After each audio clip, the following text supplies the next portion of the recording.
The broadcast is now starting. All attendees are in listen-only mode.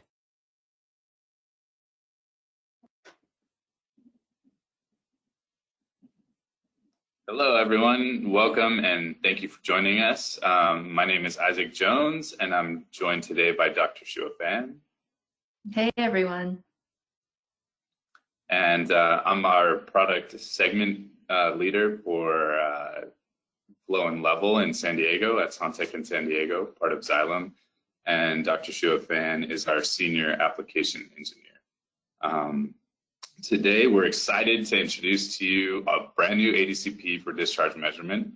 It's called the RS5, and it's the world's smallest ADCP, and we're going to dive right in and tell you about it.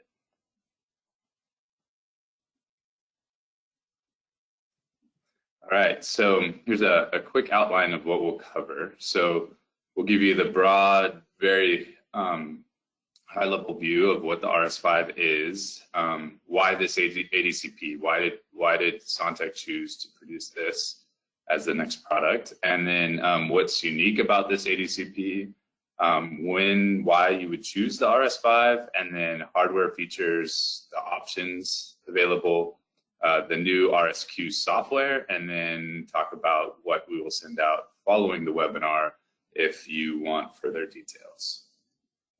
So we'll dive right into it and talk about what the RS5 is. So it's a brand new, very small ADCP for discharge measurement. And so the idea is that you can take it anywhere, set it up in minutes, and then it collects very high definition data so you can visualize flow data like never before. So this photo here on the left kind of gives you an idea of scale to start. And this is a beautiful photo from the Icelandic Met Office, them taking a measurement there. So why this ADCP? Basically because of you, if you're a customer now, power users like you, our common customers, we keep track of everybody's requests for improvements and different features. And overwhelmingly reviewing the data, this is the type of instrument that a lot of our users were asking for. So answering those customer questions and improvement requests, it's small, easy to transport. It has improved acoustic performance in challenging conditions. So it has a much better bottom track. So sites where bottom track was a struggle before, it now works very well, works into ultra shallow water, close to edges and walls like never before, and works in a very wide range of velocity conditions. And then both the hardware and the software are designed to try and help minimize the amount of time it takes to be in the field to take a discharge measurement. And then the software is easy to use and modern as well, more intuitive because it's on a more modern coding platform. So with that, I'm going to hand over to Dr. Xue Fan, who's done a ton of testing with customers all over the place and helped coordinate a massive effort. So I'll let her talk a little bit about that. All right, thanks, Isaac. Hey, everyone, again, I'm Xue Fan, application engineer at SonTek. Isaac did mention that I've been pretty heavily involved in the development and testing of the RS5, so we just wanted to show you what that was like throughout the process. The RS5 was actually the system that had the most extensive pre-launch testing of any SonTek system. So we began the comprehensive testing in 2018. And at first we usually start testing with Xylem employees, our application engineers, both domestically and internationally. And once we're happy with the system, we go out to experienced ADCP users around the world. And many of those people include you who are listening, and we really get your feedback and your expertise in that way. So these people include many government agencies.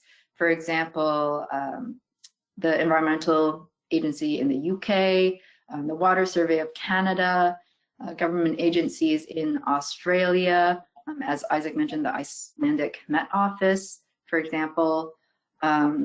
we also do extensive testing domestically with the USGS, and some of that testing is pictured here on this slide. So this is just one example of a testing site where we perform discharge measurements with the USGS. And the USGS has had our system in their hands for now over a year. And many of you are probably wondering whether the RS5 works with QREV, and the answer is yes. We've made sure that the compatibility is there along the way with RS5 and QREV. So when we're doing testing, whether it's with the USGS or any other agency, we make sure that we have a comparison measurement with another system. Now that system can be an ADCP like the SonTek River Surveyor M9 or the S5. It could also be something like Flow Tracker or any other method that people normally use at that site to collect discharge measurements. So for example, in this photo, this is a comparison measurement with the Teledyne RDI Stream Pro. So it's just an example of one of the testing sites that we have. Next slide, please. All right, so this slide just is my hope to give you a comprehensive view of the whole range of testing that was performed. And I did also want to give a shout out to some of the application engineers who were heavily involved in the testing and development of the RS5. So on the top left, you see Nick Martin, and he's actually testing there in the UK with the RQ pod. And then under him is Kevin Labe, who is based in the southern US here domestically. And so he was able to test in the United States for us. And then to the right of Nick Martin, you'll see Lee Pimble, and he's actually based in the UK, but travels extensively around Europe. And I'm sure many of you have had the pleasure of meeting him. In that photo, he's actually testing in Korea at the KICT facilities. And then to the right of him is Justin Stockley. He travels extensively around Asia and the Pacific. Although in that photo, he's actually testing the RS5 for us in Australia due to the lockdown and travel restrictions recently. And then to the right of Justin, we have Daniel Wagenaar, who's also based in Australia, and many of you, I'm sure, know Daniel as well. And so all of these folks were really instrumental in terms of testing worldwide for us. So you can see from these photos, the RS5 went through testing in, for example, very cold, snowy conditions, all the way to extremely hot, dry conditions in the desert. We tested in very, wide laminar rivers like the Thames River, for example, all the way to very turbulent and shallow streams. We tested in irrigation canals, natural sites, salty water, fresh water, and really everything you can imagine in between. So hopefully that just gives you an idea of the really just extensive testing that the RS5 has undergone. Thank you, Xue. So now we'll dive into what makes the RS5 so special, or what makes it special. And Xue has highlighted how extensively we've verified the data. But what about the other features and its new hardware? So how is the RS5 different from the other guys, and other guys including our other guys, right? M9 and S5, as well as other acoustic Doppler manufacturers. So we now have what we're calling SmartPulse Plus included with the RS5. So this is similar to the SmartPulse you may know about with our M9, our River Surveyor M9 and S5, but the plus is added, and that is to indicate it's different. And that difference is that we've now added broadband pulse processing. Broadband and pulse coherent are used in this SmartPulse Plus algorithm, whereas the original SmartPulse did not include broadband. It's optimized for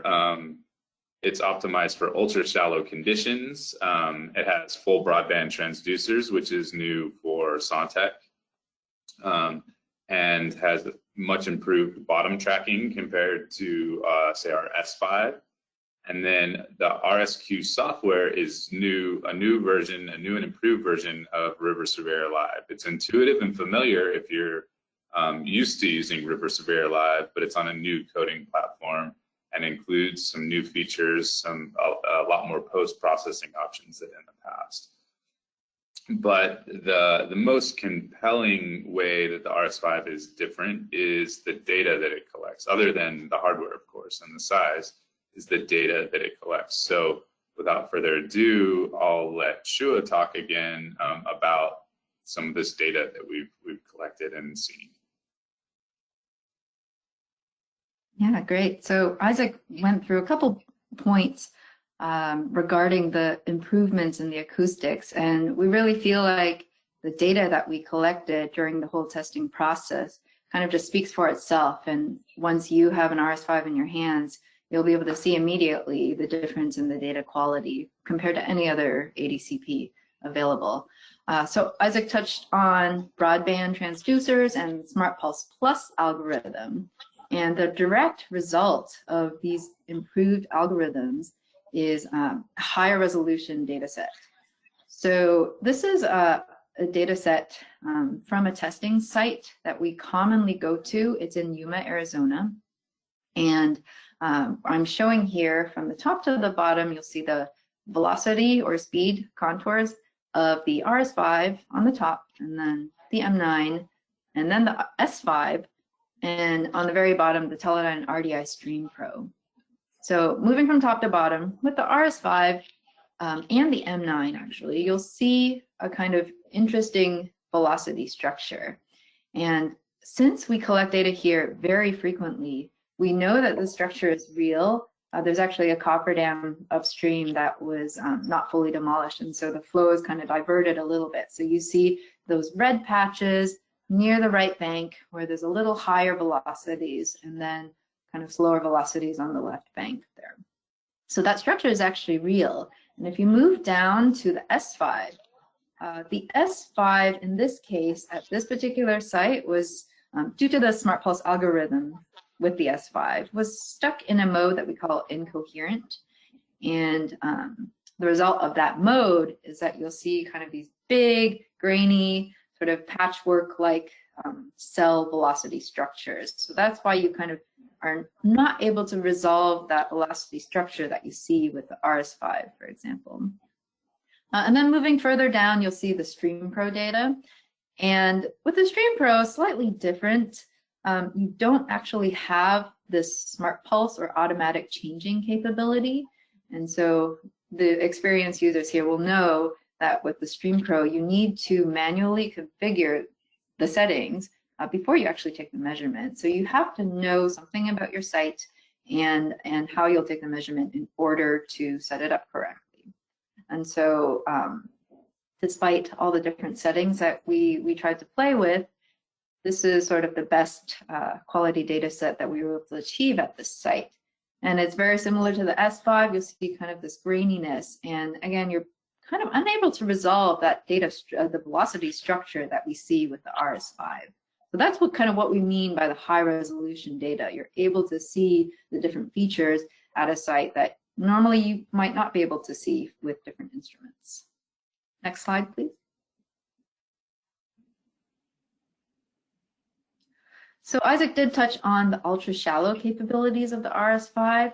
The RS5 has a very small footprint, and we really wanted to hone in on how we can maintain good data structures and profiles in these very shallow sites where originally other instruments can't go. So this is an example of a site during testing with the USGS.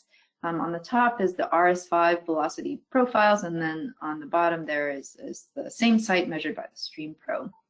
And of course, you'll notice immediately some of the shallower sections that Stream Pro goes to about 15 centimeters deep there at the shallowest.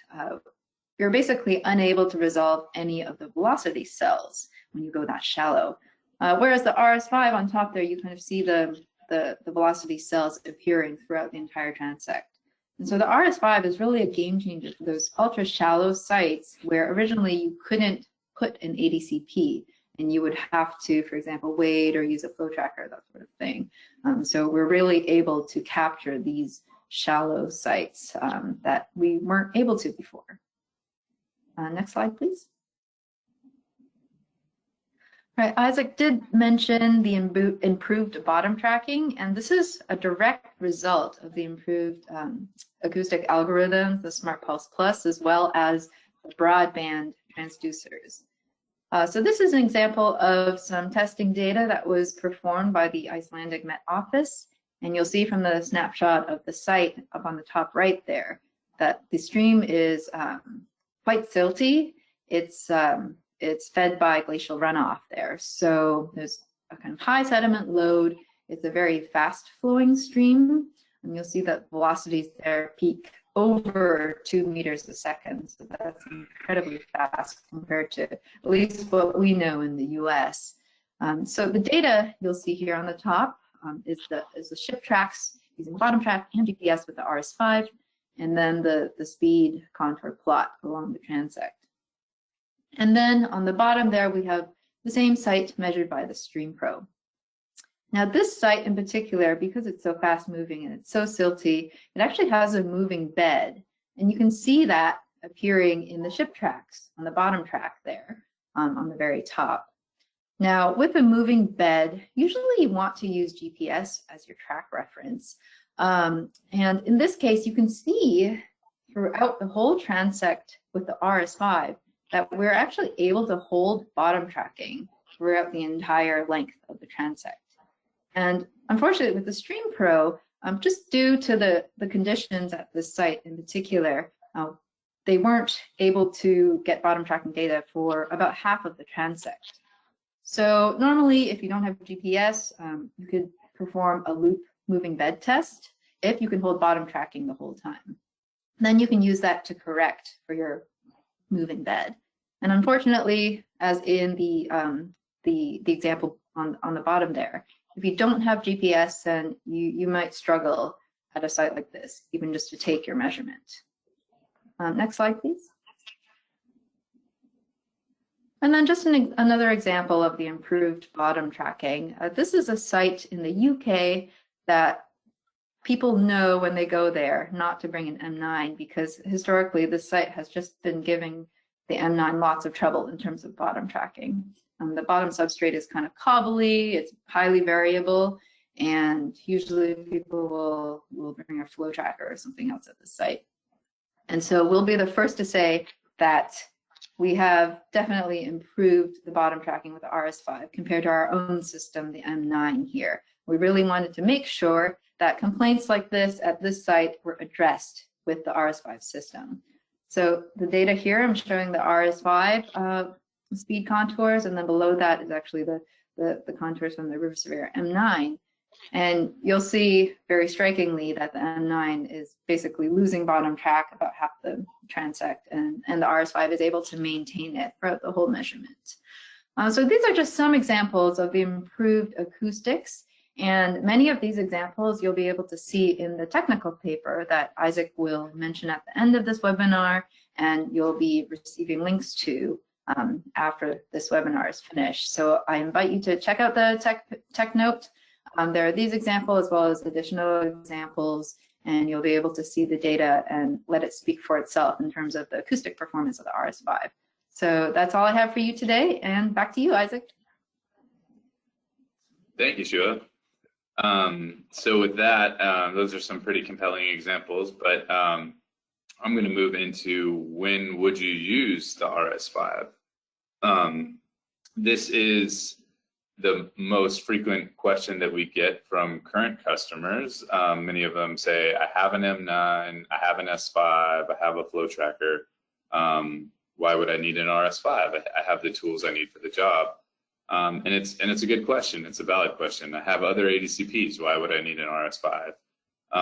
And so we thought we'd drill down to what's unique about the RS5 and why you might want an RS5, even if you have an M9 and a flow tracker or a S5 and a flow tracker. So basically, if you need high definition shallow water profiles, so if it's maybe a flow tracker site, but you want more than 2 or 3 points in the velocity profile, the RS5 is good for that. It's going to collect many samples in shallower water. So if you need if you need some detail in those profiles, you'd use the RS5. Difficult site access. You want to use an ADCP, or you need to use an ADCP, but you have to hike in, or you have to carry equipment a long way from a vehicle. The RS5 with the board and the battery installed, ready to go, is 8 pounds. So this is 5 pounds lighter than the next lightest system. And as the experienced users out there know, many of the systems are a lot heavier than 13 pounds. So safety is a consideration that ties in with the weight. If you're having to lower the system off of a tall bridge, it can be dangerous and could be bad just for repetitive stress if you have to do this many times. If it's a flow tracker, maybe weightable site, but you don't want to or can't get in the water, then you could use the RS5. If you're expecting atypical flow, so I'm gonna take this back to Xue's first data example, where it's the M9 or the RS5, the M9, the S5, and the Stream Pro. I think it's worth noting there that all of those measurements are at the same site, very close to each other, so same conditions, and they all got pretty much the same discharge.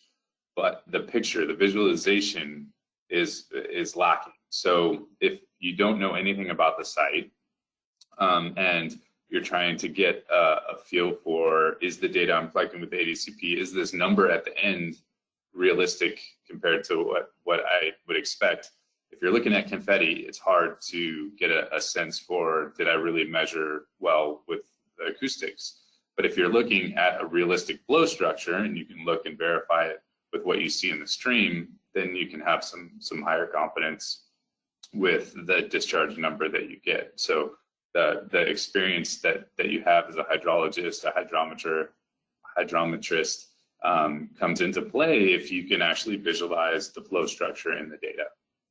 So the RS5 is helpful there.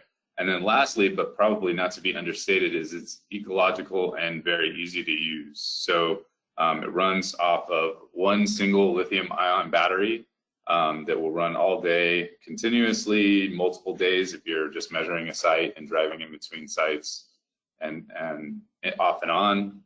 And they're high-quality lithium-ion batteries. It comes with 2. You'll get many, many cycles out of those lithium-ion batteries before they start to degrade in the life of the battery. And then it's easy to use. We've really listened to customers and tried to make the hardware and software as easy to use as possible. So you're spending the least amount of time at the site that possible to get a good discharge measurement. So powerful pint-sized hardware, and this is almost literal, right? Because this is the entire system. So it's skinnier than a pint glass and maybe not much taller than a pint glass. So this includes everything. The battery is inside of the system, and the Bluetooth radio is inside the system. The antenna mounts to the top. This is it. This is the whole system. Many of you are probably used to this. So this might be the world's smallest ADCP, but you have to connect it to this.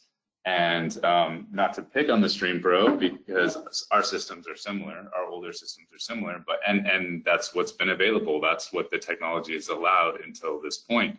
But now with modern electronics, modern boards, and a lot of ingenuity by our R&D team, we now fit everything in here. It's got the compass in here. It's got a lithium-ion battery, and it's got connection for the GPS. Everything is included in this one small piece of hardware. Some more details about the hardware. It's a 5-beam system. And for those of you who are listening to the recording, I apologize because I don't think it will capture the video, but I'm showing the system, and it has 5 beams, and I just showed the system. That's what that was all about. But it has a vertical beam and 4 profiling beams that are 3 megahertz. So very similar to the S5, just a lot smaller package. Vertical beam for measuring the contours, the cross section, and then the 4 beams to profile velocity. And then, as I mentioned, it's a one-piece system. So those of you who are familiar with the M9 and the S5, what we call the PCM, or the power and communication module, which is that extra electronics box that connects to the M9 or S5, is now a electronics board inside the system. It's got plug-and-play GNSS port to connect an external GNSS receiver, and the battery is inside the system as well. And as we've mentioned now a few times, but I think it's worth repeating, it includes SmartPulse Plus. So this is like our older automated algorithm with SmartPulse for the M9, except now it includes broadband pulse processing plus pulse coherent, depending on what's best for the conditions, so that you can get excellent bottom tracking and the best visualization possible of the flow structure in your site. And just to highlight another site, this is what looks like maybe a very boring site in terms of velocity structure, but when you actually look at it, it's not typical. It's not just the maximum velocity in the middle of the channel because it's a trapezoidal concrete canal, but there's actually some different flow structure. And then we've upgraded the wireless communication, but based on customer feedback, it is integrated. So it comes paired to the system, and it's just plug and play, plug it into your computer, start up the software, and you can connect to the system. It runs off a BLE5 radio. So this is showing the USB radio with antenna connected that plugs into the computer. And then, as I showed you, there's a radio board inside the system and an antenna that goes on the system or on a mast on the board. BLE5, BLE stands for Bluetooth Low Energy, and 5 is Generation 5. So this is the newest, one of the newest Bluetooth standards, and what most brand new computers and smartphones are going to, because it's low energy and it's very high throughput and reliable. We can get a long distance out of it. It comes with 2 lithium-ion batteries, size 18650, but 1 battery is all is needed to run the system. So the other battery is a backup for if your battery runs down. This size 18650, to those of you who can see the video, this is the cell. It looks like an oversized AA battery. You may or may not have seen these before. They're becoming relatively more common. You can get them on Amazon or many online retailers or stores. They're common in vapes and other handheld devices that use rechargeable batteries. So like flashlights, rechargeable flashlights, those kind of things run off this type of battery. And it comes with a USB charger, so that can be plugged into the wall adapter that comes with the system, or it can be plugged into a car adapter and charged in your truck, in your vehicle, as you're going to the site or while you're at the site. The Hydroboard Micro, which is shown here, it also comes with a built-in mast for the GPS receiver and radio antenna. And part of the making it as easy to use as possible, we've made this a folding mast so that fully assembled, you can release a couple of screws, thumb screws, and then the mast folds over, secured by Velcro, and then can be slid into the backpack that comes with the system to carry in between sites. We don't recommend shipping this way, but it's not super secure for the radio antenna and the system, but it does protect the system well enough to put in the back of a truck, put in the back of your car when driving in between sites. And for perspective on size, and for those of you who've used it, the Hydroboard Micro is the one here on the far right. The Mini's in the middle, the Hydroboard Mini, which we released about a year ago. And then the far left is the original Hydroboard 2. So it's quite a bit smaller than the original Hydroboard. So flexible options. So what are the options for the system? And so there's an RS5 Max option. And so this is like the most all-inclusive option. Of course, also the most expensive option. So that comes with the RS5 ADCP, and then has the option for bottom tracking and GNSS because it comes with the GNSS receiver, which I'll talk about here in a minute. Comes with the BLE5 radios, so one for the computer and then one that's built into the RS5. And then there's the option to buy the micro hydro board and bag, which is fully integrated to work with the RS5 as well. And then there's the RS5 standard. So that's the RS5 ADCP, BLE5 radios, and then there's a micro hydro board option. This is bottom track only because it does not include a GNSS or GPS receiver with this package. But to note, this is different than how we've done it in the past. You can upgrade to RS5 Max configuration at any time, and without sending the system back to the factory. To do that, you would order the DGNSS Smart Antenna Kit. So basically, this is what we include with the Max, geode smart antenna with 10 hertz output and a 9-pin port with a cable to connect to the RS5. If you buy this package, it also comes with the unlock code. This is all packaged together, and the cable, so that if maybe you want GPS, you can, but it's not in the budget at first, you can buy the standard kit and then add the upgrade to Max at a later time.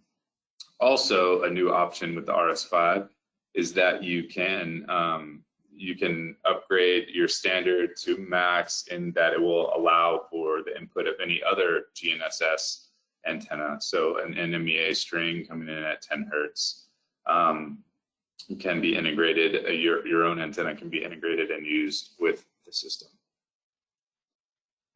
So now I'm going to talk about the software a little bit more. And so this is the new software is called RSQ. This is the new version of River Surveyor Live. And again, it's available to download for free on our website at any time. So please do if you're curious and you'd like to play with it. And then if you'd like a data file to play around with, please email us at inquiry@sontech.com and we will send you a data file.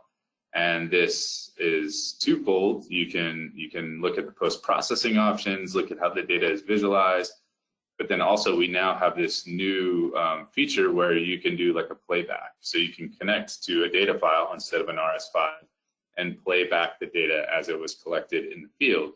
So you can get a sense for how the software and hardware work together without actually having to have the hardware in your hands. So you can get an idea of that. If you want to know a little bit more and see a little bit more of how it works in the field, I recommend that you view our live demo recording that Xue Fan did in Tahoe. She has a very good walkthrough of how to use the system in the field, out in the field. And then also keep an eye out, we will be doing a post-processing Facebook Live, Instagram Live demonstration as well to kind of walk through the post-processing options and how to do the post-processing in RSQ. The RSQ is a very familiar feel and intuitive design if you've used River Surveyor Live. It's more like other modern software. So just even if you haven't used River Surveyor Live, the layout with the new coding platform is just much more intuitive, has a much smoother flow to it. A new feature for us that's implemented in the software is this user-defined 3-beam solution. So you may remember that I said we have 4 beams that are used for velocity profiling, but commonly if you had vertical walls on your channel, you would only be able to measure a very small area in the middle without having interference from the beams near the walls. Now there's the option, we're going to collect all the data, but in post-processing, you can throw out the data from one beam on the left bank and then another beam on the right bank so that you can use velocity data that gets up there closer to the banks and is not polluted with interference from the wall, because you just use a velocity calculated using 3 groups. As Xue highlighted when she was talking about the testing and the data, it's QRev compatible, so we use QRev a lot in our testing to make sure that we're getting the right answers with our RSQ software as well as with QRev. So the MAT export, similar to River Surveyor Live, is importable into QRev to run. This is a new feature for us as well. You can run and apply extract from RSQ. So while you're looking at your data, there's a button. You can say launch extract, and it'll load up your transects and give you recommendations. You can take them for what they're worth, or if you want to apply them, we have these buttons. So you can apply to this transect or apply to all open transects as well. So that's a handy feature that's now included in the software. We also have a KML export. So you want to visualize your data on Google Earth. You can do that. You can take screenshots for reports. It's a very nice way to visualize where the data was collected, especially if you're post-processing the data and you didn't collect the data, so you weren't out on the site. So you can see what the site looks like. So that's about all we have for you today, but I'm going to wrap it up with what you can expect after this webinar. So if you signed up for the webinar, we will be following up with an email that will include links to the recorded version of this event, a copy of a PowerPoint presentation, a Q&A document, so the most frequently asked questions, RS5 technical paper, which Xue mentioned several times, so that this really goes into data comparisons and more nitty-gritty details on the data. RS5 white paper, just more information about the RS5. A link to this demo video, which there's a screen capture area here on the bottom. Some of you may have attended that, and that's why you're here now. But if you haven't and you're still curious, please check it out. It's a great demonstration of the system. Best way we could during a global pandemic, get it out to the most people. And then social media links to participate in future live events. So this is going to be our model, and while we're all stuck at home or stuck with limited travel, we will be doing as many live events as possible to still follow the demonstration type model that we've done in the past, usually in the field with the customer. We'll now be doing online until things open up. So with that, I wanted to just leave you with our vision, our mission at SonTek is sound principles and good advice. And we are, of course, standing on the shoulders of giants. And one of those is the founder of SonTek, is Ramon Cabrera. And this is a quote from him, and still very true today and still evolving in terms of what we offer. So his quote is, Doppler technology has gone from being a novel new idea to becoming a standard for water velocity measurements. 20 years ago, only a handful of highly trained people would consider using a Doppler system or would have even believed it worked. Today, we have Dopplers being used by high school students, and this is a quote from Ramon Cabrera, Marine Technology, 2007. So he's talking about Doppler instruments as a broader category, so not just for river discharge measurements, but that, and as many of you know, the measuring discharge adds a whole nother level of complexity. So we think we're continually getting closer and closer, and we do have high school students using our instrumentation. I think it will be easier than ever now with the RS5. So here's just a fun collection of images that shows the kind of evolution of SonTek technology. So first we have the River Cat on these stainless steel hulls. Then we have the River Cat on rotomolded trimaran hulls.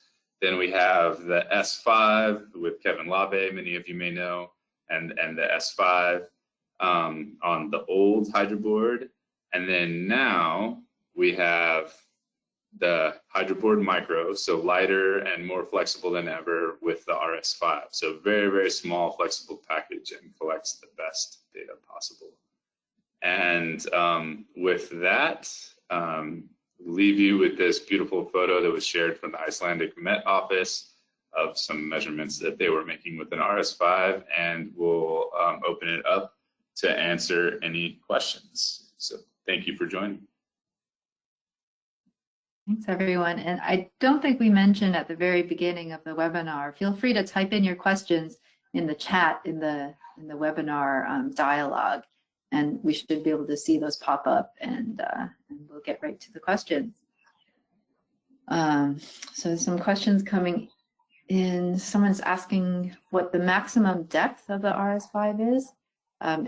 It will give you discharge measurements down to 6 meters deep, so about 18 feet. And I'll take the second part of that, Xue. It says, is there stationary, and then price for the RS5 Max? Stationary, we haven't released stationary yet. It's coming. It will be coming by the end of this year, and then probably an upgrade to that by the end of Q1 in 2021. So that is coming, and it will be part of the RSQ software. For pricing, this is wide open to the world, so please contact your local Xylem sales person or representative to get pricing. I can say that we've tried to make it as affordable as possible for what it is. Let's see, one question. Can you collect data in vegetated channels? I guess the answer is it depends. So with the acoustics, we mentioned that the RS5 uses 3 megahertz as its frequency. So with these higher frequency instruments, some vegetation will attenuate these acoustics, so you do have to be careful. And it's really kind of vegetation dependent and site dependent in terms of what's actually in the water too. So it's kind of, I know it's kind of a hand wavy answer, but it just depends, and it's best to maybe request a demo and just try it out at the site just to see exactly what comes back, because the results are quite varied. Sometimes it works great, and sometimes the acoustics is just not able to get through the vegetation to the bottom. Yeah, and I can add to that a little bit, jump in, that with having a vertical beam and for profiling beams and this very high resolution data, you'll likely be able to see if there's a problem or not. So with the vertical beam, if the vegetation is interfering, you'll see that you're getting through to the bottom maybe for the vertical beam and the depths, but then you're not getting velocity profiling all the way down, or you'll see funny flow structures because it's not really flow, it's the vegetation. And then there's also another question came in, can I use my laptop's built-in Bluetooth? And that's a very good question. It's BLE5, and I did say that BLE5 is on modern laptops. The answer is not yet, but it is coming. So we had to go with a USB radio and antenna initially because we need to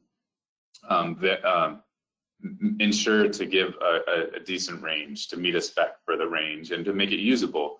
And that's the main way we can do that. As many of you know, the Bluetooth radios inside of a computer, like depending on where the antenna is and many things, can vary drastically. So we haven't put a lot of time into verifying it's working with an internal BLE Bluetooth radio. So not yet, or it might, but we have not verified that piece. Yeah.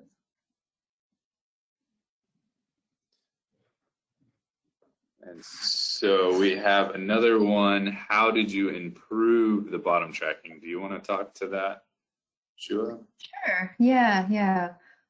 So I did touch on this slightly, but the SmartPulse Plus algorithm, the way that we use the new broadband transducers with the pulse coherent pinging is really how we improved bottom tracking.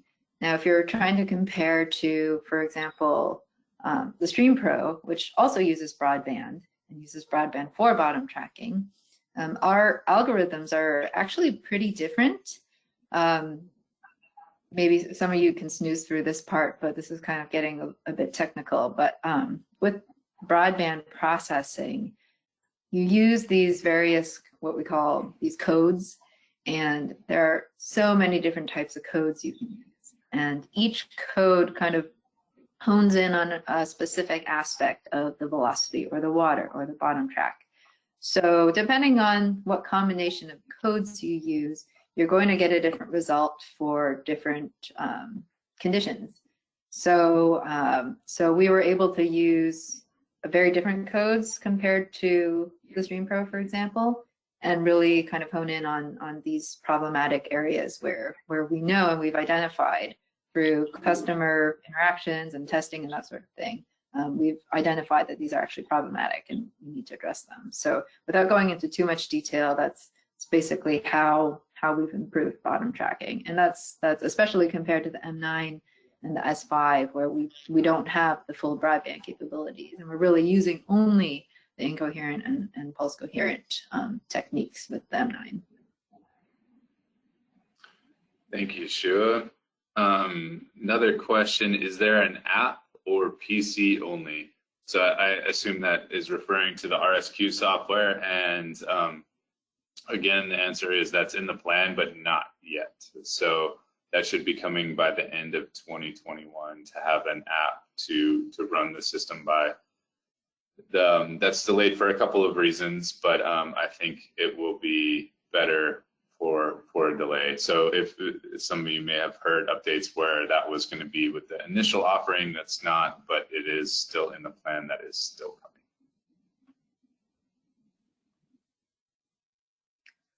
Can you use, oh yeah, you want to read it and take it? Go ahead. Yeah, I think we missed one question earlier. What's the minimum depth? Really quick, easy one. We've been able to measure down to about 13 centimeters, although usually the minimum range is between 13 and 15 centimeters. Depth is where you can start getting profiles. Yeah. Yeah, and to clarify, that depends on water conditions, velocity conditions as well. So that's why it's not like just this is the minimum depth. If you're in very high velocities, silty conditions, those things could change. There's another question here. Can you use another company's DGPS? And the short answer is yes. So you would buy a standard and add the DGNSS unlock code, and then you could buy our cable, which is a 9-pin connector, and hopefully there's an option for you to connect with that. If not, you would need to modify that cable. We're working with our we will be working with our regional integration centers to provide cables that connect to different DGPSs. So it does need to be a quote unquote smart antenna in that everything's inside of the receiver and that it has its own power, but there's many of those out there now. They're becoming very common. This option is to open it up to the world because so that if we don't provide a solution that's good in your area of the world, then you can use a GPS of your choice. But that does bring up something I should have covered. We do have a SonTek RTK option that is coming at the beginning of this next year. So end of Q1 of 2021, we will be providing a SonTek RTK solution. So, and it'll be similar to a SonTek smart antenna. There's one question here. Will the RS5 replace the M9? The short answer is no. As many M9 users know, the M9 can go down to about 40 meters deep, and the RS5, as we mentioned earlier, goes down to 6 meters. And so if you do have that range in between, the M9 will still be your go-to. And you know, despite the older acoustic technology with the M9, usually when you get to these larger rivers and bigger transects, that sort of thing, these kind of high resolution, fine scale features end up being sometimes less important to resolve because you have such a big area to measure. And so these small little fluctuations kind of get masked by just the bigger streams and deeper transects there. So with the M9, you're able to go deeper than the RS5.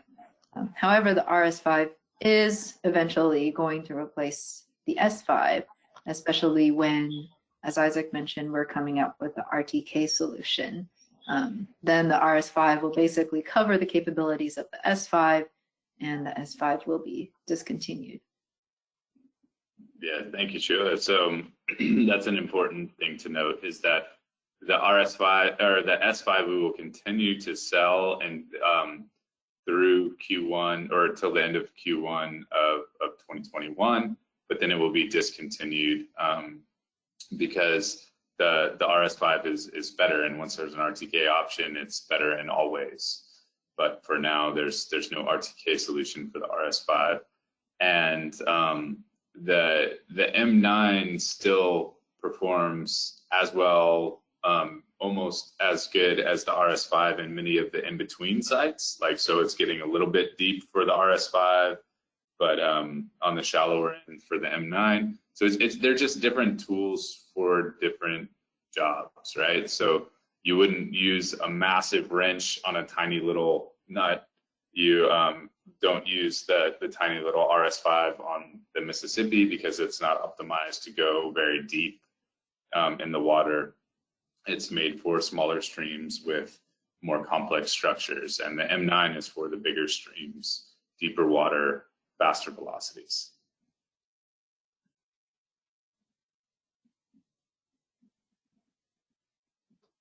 There's another good one about the RSQ software.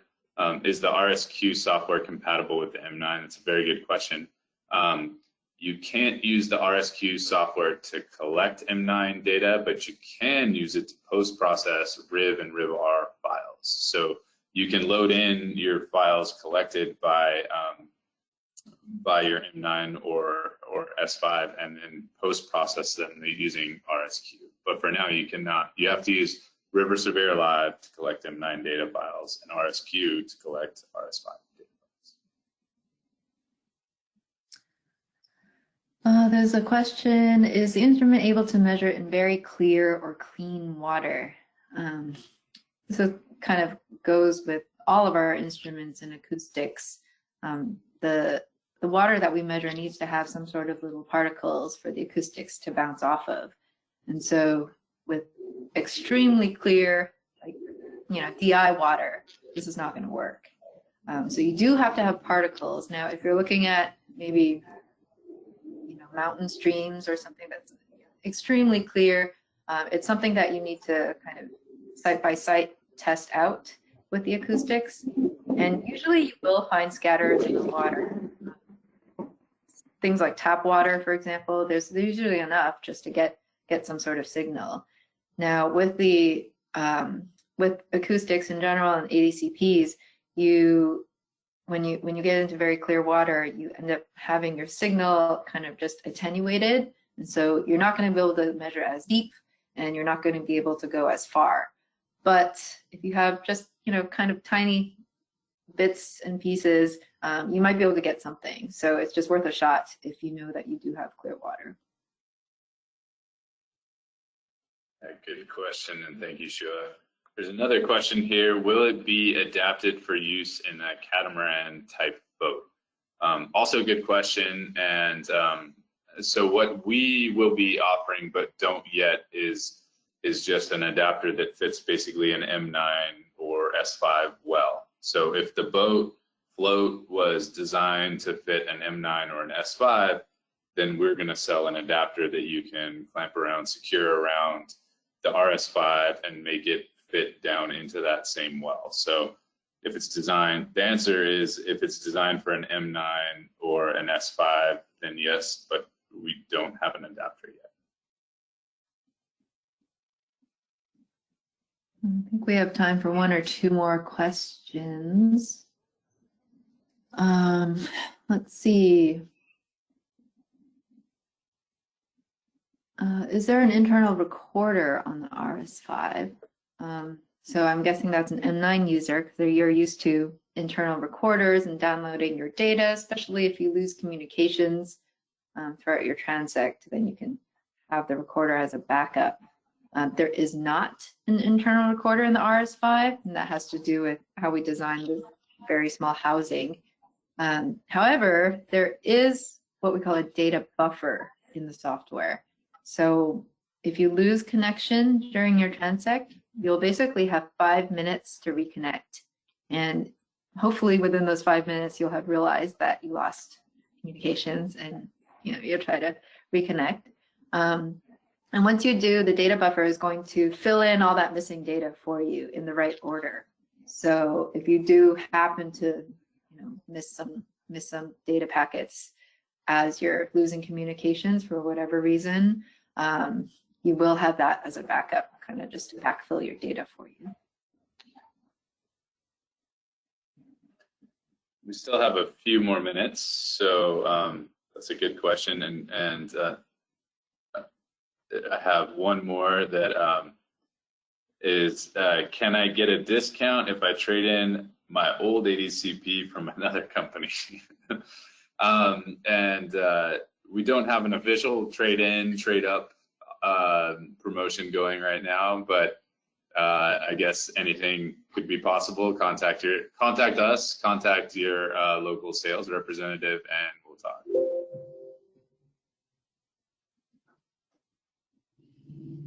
I have one more here.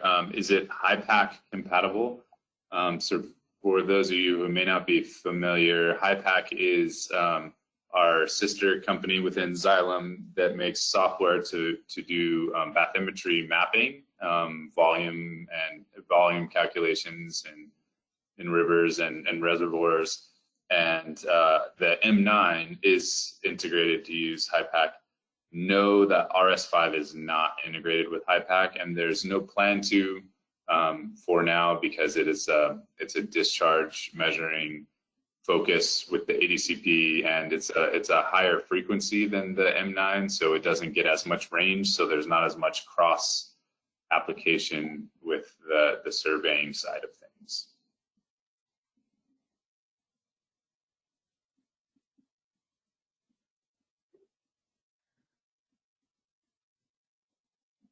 I think that might be it for now, and we're almost out of time.